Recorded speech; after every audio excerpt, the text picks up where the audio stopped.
Hey guys, and welcome back to another FM21 Transfer Guide with me, Rexo FM, where today we are taking a look at 3 signings and 3 sales for Liverpool. A pretty stacked side who have just come off a league win and have won the Champions League very recently. They've got brilliant players in their 11 like Van Dijk, like Mane, like Salah. However, they do still have a lot of players that you would be able to get some money for and a lot of areas that you could improve. So we're going to see how we can do that today, but before we jump into that, make sure you like this video if you find it useful or just enjoy it, and also subscribe to the Rexo FM channel for daily Football Manager videos with series or these transfer guides. Although Liverpool is a massive club with an absolutely stacked side, you don't have a lot to play with here in the transfer budget, just under £20 million. You do get 100% of the transfer revenue that you retain, but that is a real challenge, especially when they have such a quality starting 11. It's going to be hard to get players of that same quality or a better quality with only £20 million. And the board aren't being kind to you on your first season either, with a minimum of a semi-final in the Champions League, a final in the FA Cup, winning the Premier League. They want you to sign players who are under 23 for the first team and use players from the youth system to develop your squad. Now this squad is pretty good already, but to achieve all of those objectives, you're going to have to make some improvements, and we're going to start by getting rid of 3 players who we don't really need to get us a wee bit more than $20 million in the bank account. £20 million, sorry. I live in New Zealand, it's not my fault. The first of the sales, in my opinion, is the most obvious, and it is Ben Davies, who has recently come in for £500,000. It's time to already make a profit on him. He's worth £9 million or thereabouts in this save, and 2-star current ability with 2.5-star potential. He's never going to be at that standard that we need for Liverpool, and even if we compare him to our worst rival player in that centre-back position, he's pretty similar to Kabak, and at least Kabak has got some level of potential, even if it isn't a whole lot more than Ben Davies. And I just think it's time to cash in on him. Where's he gone? He's got okay stats, but I say yet again, he's just not up to the same level of your Van Dijks, your Fabinhos, your Joe Gomez's. And in this save, I've offloaded him to Genk, who have paid £5 million for the man. I think that's an absolutely brilliant deal for us. £5 million what we can spend on an actually decent player who we're going to use in this squad. And I think you could get even more for him. I kind of just wanted to get rid of him for the sake of this video. His value was 8.75. I think you could easily push it up to 7, maybe even £8 million. But £5 million in the back pocket, not going to complain about that at all. The next sale is a much more expensive one where you'd hope you'd be getting a much more expensive fee than for Ben Davies. It's Sergej Milinković-Savić, who has come into Liverpool for not a hugely massive fee at £30 million, and I'm sure we can at least get double what we paid for him there. He's got some solid stats, but if you take a look at him in comparison to the rest of the players in the Liverpool squad, you know, you've got your Joneses at even, you've got your Manes, you've got your Salahs if we can find him all the way down here. And with Diogo Jota, we'll just do a quick comparison between the two. If I can actually find the man, there we go. It's night and day. Well, it's not really night and day, but we can see that they're probably about as good as each other. And for the age, the ability, the cost, you know, the value, let's keep Jota around. Let's use that versatility and let's get rid of Sergej Milinković-Savić. It is a wee bit of a complex one here. As you can see, he does have an injury, so you won't be able to get rid of him for a good period of time at the start of the transfer window. But when you do get him out from his injury, you need to start trying to get him out as soon as possible. In this simulation, I've managed to sell him to Arsenal only for £19 million, but it's still £19 million that we didn't have before. And as I said before, it's just not a man that you really need. Elite winger. Yeah, I don't know if I'm believing that one, sorry, media description.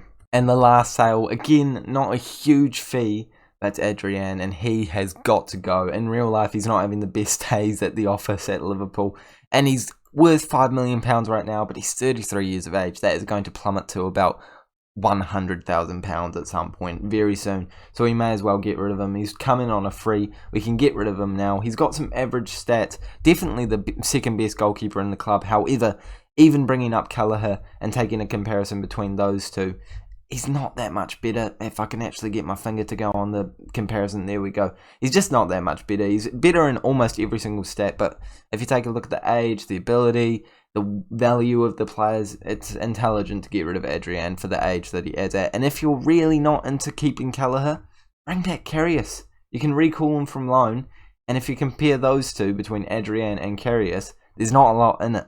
So if you're that concerned about the experience, the ability, bring Karius back, get rid of Adrian.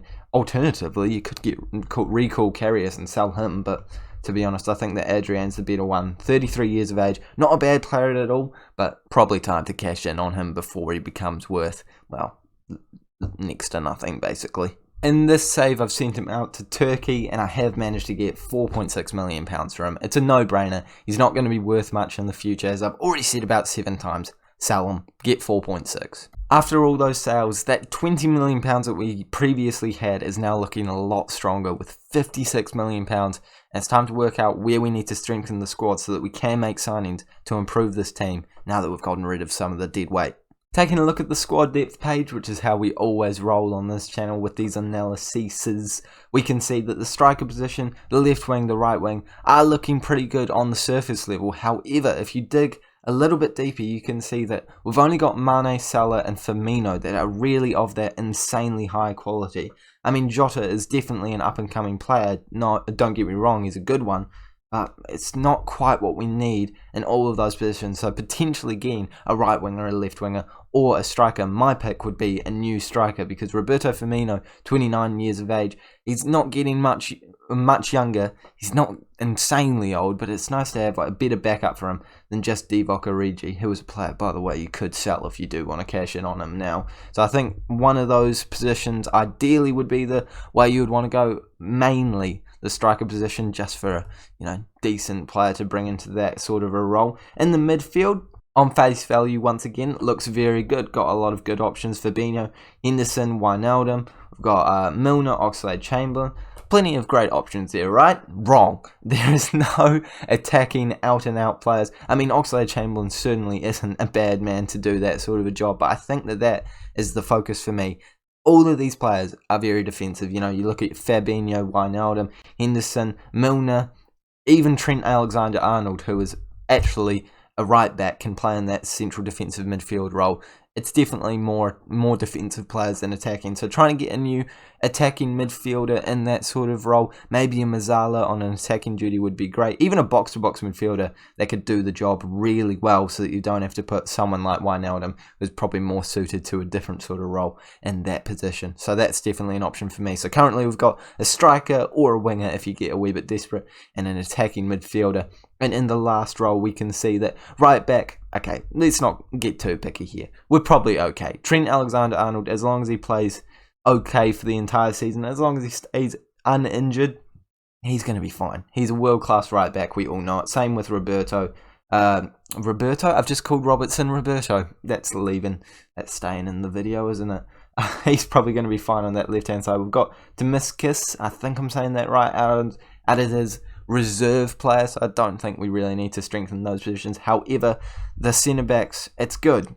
It's definitely good, but it's not deep enough, if you get what I'm saying. We've got Van Dijk, Joe Gomez and Matip, who are the only real out-and-out centre-backs. Fabinho can definitely do an amazing job in there, but I think bringing in another star player to go next to Van Dijk, or maybe even be a bench warmer, who could maybe, be there if Joe Gomez picks up an injury, or if, Matip isn't available, because, to be honest, Matip, in my opinion, isn't the best centre-back option, 29 years of age as well, not getting much younger. So I think that's probably a key highlight for me. Alisson's going to be fine in between the sticks, and with even having Callagher as your reserve, you're going to be fine all season. So I think that's the positions that we need to get. Striker, attacking midfielder, not a cam, an attacking midfielder, and then a centre-back. Let's go into the transfer market. Let's see what we can do with this budget, and let's sign some players. The first signing for me is an absolute bargain. It's Gabriel Barbosa, a 23-year-old Brazilian who comes in from the Brazilian league but has plenty of experience in the top flights of European squads. He's played at Inter, played at Benfica. I am now realising that combining those two games, they only have 10 appearances in European leagues. I'm sure he'll be fine. He has that versatility that we need out in that striker role. Can definitely do an amazing job out in the right wing and even left wing if we needed him to desperately do a job out there. And for £18 million with an add-on fee of, I believe it was £6 million, this man is an absolute steal. You can bring him in without selling any players. You've got the budget. You've got the, drawing power as Liverpool. And he's got some brilliant stats to go along with it. 23 years of age. It aligns with that club vision of signing players under 23 for the first team. Ignore the fact that I've given him a star player. He's not going to be a star player. He's not going to be a star player. But I think he is a brilliant asset to any squad that you can bring him into. But certainly this Liverpool squad, you need that young striker. You need someone to be more in and around if Roberto Firmino isn't playing very well. Even if Salah and Firmino have picked up knocks, it's good to have another player in there just to keep everything fresh. And for £18 million, he's already worth £31 million. You can see how it's a bit of a bargain. The second one is a pretty typical Football Manager signing, and it is Milan Skriniar. But he is typical for a reason. He is perfect for this Liverpool squad. He's exactly what they need. A brilliant partner to go next to Van Dijk, who's going to outlast him. He's younger than him. He's fresher than him. He's got a similar sort of ability. If we compare the two, which is a seriously impressive comparison if he even slightly stacks up, he's not hugely far off all of those stats that Van Dijk does have. He's on the same defending, same physical, just a wee bit behind in everything else though. But realistically, he's a class signing. There's a reason why everyone brings him in. And for only £28 million, I will admit that a lot of that is coming in on a deal, so it could go up to £46 million. So I'm not going to try and act like I've done some magic to get him in there, but seriously, even if that does go up to the £46 million, it probably will. It is an absolutely brilliant signing. Maybe the only downside I can see to him is that he doesn't have versatility, but do you need versatility when he's going to be one of the best centre-backs in the world one day? I don't think so. There's a bit of a theme going on here. We've brought in Gabriel, who was once at Inter. Now we've brought in Milan Skriniar, who was once at Inter. And I think you know by the thumbnail that there's someone else coming in from Inter. SMS Sergej, that's too hard to say. Milinković-Savić, apparently the last name's too hard to say as well. I should probably reshoot this, but we're not going to. 25-year-old he's not from Inter. Why was I teasing from Inter? I feel so dumb. He's from Lazio. I could have sworn he was from Inter. I now feel really dumb, but we're going to roll with it. He is a brilliant signing every single year of Football Manager. And again, he's a typical one, but there's a reason why he's a typical one. And there is also a reason why he's not actually signed. Because to get this signing across the line, I will admit, you would need to make all of those three sales, very quickly to actually have the time to make this deal permanent. I've tried. I've gotten it across the line, but I haven't gotten it across the line. It's not going to happen in this save because I had a deal where they need to sign a replacement first and they wouldn't get rid of it. You know what I'm talking about. We all know what I'm talking about. But I know that you can get it done. You just need to sell another player to actually get the money in. I'm sticking my hand up and saying you can't make all three of these sales in this save by just selling the three players that I have told you to save. You could definitely bring in Gabriel Barbosa as well as Skriniar, but definitely not Milinković-Savić as well. He would have to be a solo deal if you want to splurge all your money on him. But he is world class, and he is a typical signing for a reason. Take a look at those stats. He's got the box-to-box midfielder in absolute spades. He is amazing as a Mazzala as well. Even a deep line playmaker. You can play him in any role and he will do a job. You can put him at right back, centre back, chuck him in goal and he'd do a job, I think. He's a world-class midfielder, and you can get the deal across the line for only about £37 million with add-ons. Again, I think I had about £12 million worth of add-ons in this. But again, it's a deal. It's an absolute bargain for a man that is going to be brilliant for you for years and years to come in this save. Some other players that you could look at getting rid of to get all of those deals across the line, in my opinion, would be Divock Origi, as I've already touched on. Even Matip isn't a hugely crucial player to the squad at the moment. Thiago, I know he's just come in, but he could be going just straight out. I mean, 29 years of age, £57 million worth of value, only 3.5 current ability. It's not the worst deal I've ever heard in my life. James Milner as well, another one, but he's not worth a whole lot of money, so I think he's probably worth keeping a hold of. Also, if you take a look at Oxlade-Chamberlain, he's probably the last one I'll give you. £40 million worth of value.